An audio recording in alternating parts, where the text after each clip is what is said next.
ಒಬ್ಬ ಉಪ್ಪಿನ ವ್ಯಾಪಾರಿ ಇದ್ದ. ಅವನ ಹತ್ರ ಒಂದು ಕತ್ತೆ ಇರುತ್ತೆ. ಒಂದೊಂದು ಮೂಟೆ ಉಪ್ಪನ್ನ ಆ ಕತ್ತೆಯ ಬೆನ್ನಿಗೆ ಗಟ್ಟಿಯಾಗಿ ಕಟ್ಟಿ ಆ ಕತ್ತೆಯನ್ನ ಕರ್ಕೊಂಡು ಹೋಗ್ತಿದ್ದ ಮಾರುಕಟ್ಟೆಗೆ. ಸೊ ಹೋಗ್ಬೇಕಾದ್ರೆ ಒಂದು ಸಣ್ಣ ನೀರಿನ ಚಾನಲ್ ಇರುತ್ತೆ, ಅದನ್ನ ಕ್ರಾಸ್ ಮಾಡಿ ಹೋಗ್ಬೇಕು. ಪ್ರತಿ ಸಲ ಕೂಡ ಕ್ರಾಸ್ ಮಾಡಿ ಹೋಗ್ತಿದ್ರು.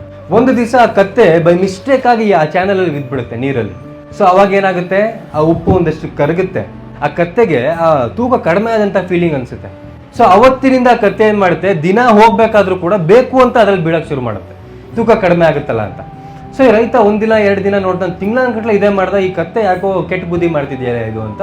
ಒಂದು ದಿವಸ ಆ ಉಪ್ಪಿನ ಜಾಗದಲ್ಲಿ ಹತ್ತಿಯ ಮೂಟೆಯನ್ನ ಕಟ್ತಾನೆ.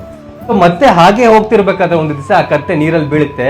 ಬಿದ್ದಾಗ ಏನಾಗುತ್ತೆ, ಅದರ ಭಾರ ಹೆಚ್ಚಾಗುತ್ತೆ. ಅಯ್ಯೋ, ಆ ಕತ್ತೆ ಬೆನ್ನು ಮೂಳೆ ಮುರಿದೋಗ್ಬಿಡ್ಬೇಕು, ಅಷ್ಟು ಭಾರ ಆಗುತ್ತೆ. ಅವತ್ತಿಂದ ಆ ಕತ್ತೆಗೆ ಬುದ್ಧಿ ಬರುತ್ತೆ, ಅಯ್ಯೋ ಕೆಟ್ಟ ಬುದ್ಧಿ ಮಾಡಬಾರ್ದು, ಇದಕ್ಕಿಂತ ಉಪ್ಪೇ ಪರವಾಗಿಲ್ಲ ಅಂತ ಹೇಳಿ ಅವತ್ತಿಂದ ನೆಟ್ಟಿಗೆ ಹೋಗುತ್ತಂತೆ. ಸೊ ಕೆಲಸ ಮಾಡುವಂತಹ ಒಂದು ಸ್ಥಳಗಳಲ್ಲಿ ಕೆಟ್ಟ ಬುದ್ಧಿ ಮಾಡಬಾರ್ದು, ಮೈಗಳತನ ಮಾಡಬಾರ್ದು ಯಾವತ್ತು. ಬಿಕಾಸ್ ಆ ಸಂಸ್ಥೆ ಅವನು ಏನೇ ಕಷ್ಟ ಕೊಡ್ತಿರ್ಬೋದು ಕತ್ತೆಗೆ, ದಿನ ಊಟ ಹಾಕ್ತಿದ್ದಾನ, ಘಾಸಿ ಮಾಡದೇ ಇರೋ ಥರ ನೋಡ್ಕೋತಿದ್ದಾನ. ಅದೇ ರೀತಿ ನಮ್ಗೆ ಈ ಸಂಸ್ಥೆಗಳು ಕೂಡ, ಈ ಸಂಸ್ಥೆಗಳು ನಮಗೆ ಕಷ್ಟಪಡಿಸ್ತಿರ್ಬೋದು, ಬಟ್ ಅದಕ್ಕೆ ತಕ್ಕಂತೆ ಸಂಬಳ ಕೊಡ್ತಿದ್ಯಾ, ನಮ್ಮನ್ನು ಚೆನ್ನಾಗಿ ನೋಡ್ಕೊತಿದ್ಯಾ, ಒಂದು ದಿವಸ ರಿಟೈರ್ ಆದಾಗ ನಮಗೆ ಒಂದಷ್ಟು ಬೆನಿಫಿಟ್ ಸಿಗುತ್ತಾ? ಸುಮ್ಮನೆ ಅಂತೂ ಕೊಡೋದಿಲ್ಲ ಸರ್ಕಾರ ಇವನ್ನೆಲ್ಲ. ಸೊ ಕೆಲಸ ಮಾಡುವಂತಹ ಸ್ಥಳಗಳಲ್ಲಿ ಯಾವತ್ತೂ ಕೂಡ ಮೈಗಳತನ ಮಾಡಬಾರ್ದು. ಬಿಕಾಸ್ ಒಂದು ದಿವಸ 2 ದಿವಸ 3ನೇ ದಿವಸ ಅದು ಯಾರೋ ಗೊತ್ತೇ ಆಗೇ ಆಗುತ್ತೆ, ನಮ್ಮ ಹೆಸರು ಹಾಳಾಗುತ್ತೆ, ಸಂಸ್ಥೆ ಹೆಸರು ಕೂಡ ಹಾಳಾಗುತ್ತೆ.